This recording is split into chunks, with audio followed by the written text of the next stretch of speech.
বাঙালী বিহুৰ শুভেচ্ছা জ্ঞাপন কৰিছোঁ। বৰ্ষটো সকলোৰ কাৰণে মংগলময় হওক তাকে কামনা কৰিছোঁ।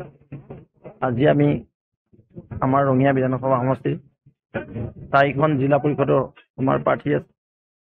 4টা জিলা পৰিষদতে আমাৰ 4গৰাকী প্ৰাৰ্থীৰ লগতে আমাৰ টোটেল 25খন জিপি 25খন জিপিত আমাৰ 2খন জিপিত বিনা প্ৰতিদ্বন্দ্বিতাৰে আমাৰ নিৰ্বাচিত হ'বলৈ সক্ষম হৈছে।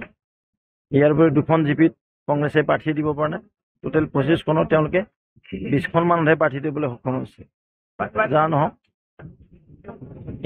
যি আমাৰ 23খন জিপি আছে, 23খন জিপিত আমি প্ৰস্তুতি সভা লগতে 4খন জিলা পৰিষদৰ প্ৰস্তুতি সভা, যিহেতু আমাৰ অহাকালিৰ পৰা কেম্পেইনিং আৰম্ভ হ'ব। এই কেম্পেইনিং আমি কিদৰে কৰিম, ডোৰ টু ডোৰ কেম্পেইনিং কেনেদৰে হ'ব, আমাৰ ৰেলী কিদৰে কৰা হ'ব, তাৰ উপৰিও আমি যিখিনি পথসভা কৰা হ'ব, এই গোটেইখিনি কথা আজি বিতংভাৱে ইয়াত আলোচনা কৰা হ'ল।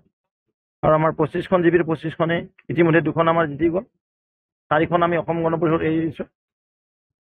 23খনে আমি অৰ্থাৎ 25খনে জিতিবলৈ সক্ষম হ'ম। আমি এতিয়া 23খনত অৱতীৰ্ণ হ'মতো, 2খনটো আমাৰ বিনা প্ৰতিদ্বন্দ্বী হৈ গ'ল আৰু 4টা জিলা পৰিষদ 4খনে আমাৰ জিতিবলৈ সক্ষম হ'ম। কিছু সময় পূৰ্বে ৰাজীৱ ভৱনত কংগ্ৰেছে নিৰ্বাচনী ইস্তাহাৰ প্ৰকাশ কৰিছে আৰু তেওঁলোকে কৈছে বিজেপিয়ে পঞ্চায়তী ৰাজ সিহঁতে নিবিচাৰে, যাৰ কাৰণে পঞ্চায়ত নিৰ্বাচন এবছৰ পলমকৈ পাতিছে। তেওঁলোকেও গম পায় পঞ্চায়ত নিৰ্বাচন দিলেই কি কাৰণে হৈছে।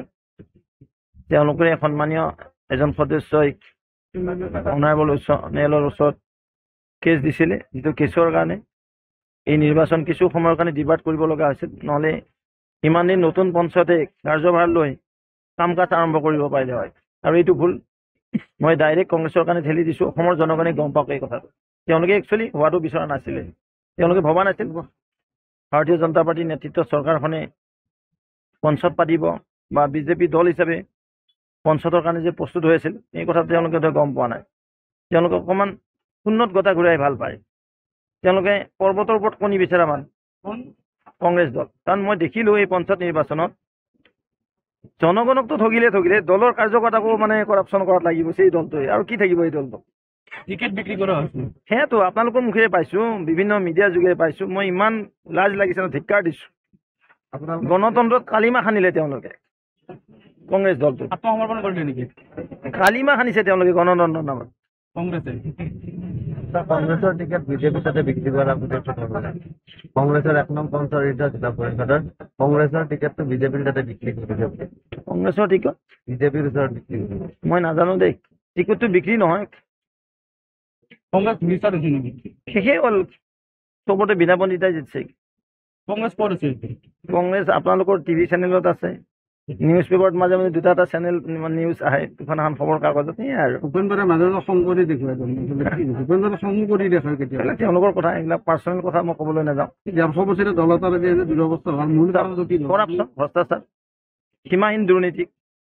জনতাক যিদৰে ঠগিলে, ৰাম ঠগন ধৰিলে, জনতাই গম পালে যে কংগ্ৰেছ দলটো কেনেকুৱা। অক্টোপাছ বুজি পায়নে? এই অক্টোপাছ টেষ্ট পিক হোৱা, জনতাৰ টেষ্ট পিক হোৱা দল হ'ল কংগ্ৰেছ দল। গণতন্ত্ৰত শক্তিশালী বিৰোধীৰ প্ৰয়োজন নিশ্চয় লাগে, কিন্তু তেওঁলোকৰ অৱস্থাই নাই নহয়। জাৰ্চি পিন্ধিবই নাপায় কিছুমান ক্ষেত্ৰত। খেলাটো বাদ দিয়ক, জাৰ্চি পিন্ধিব নাপালে। ৱাৰ্ড মেম্বাৰৰ ক্ষেত্ৰত এটা প্ৰব্লেম হৈছে। বিজেপিৰ যিসকল সমৰ্থিত ৱাৰ্ড মেম্বাৰ, তেওঁলোকক আপোনালোকে জুকিলা পাতৰ ন আমাৰ কোনো এনেকুৱা নাই। ৱাৰ্ড সভাটো আমাৰ নিৰ্দলীয় প্ৰাৰ্থী। জুকিলা পাত দিয়া বুলি এটা অপপ্ৰচাৰ চলাইছে। চাওক ভাই, মই আকৌ কৈছোঁ, গাঁও সভাৰ ক্ষেত্ৰত পলিটিকেল মানে ৰিকগনিশ্যনটো নাথাকে, ইণ্ডিপেণ্ডেণ্ট।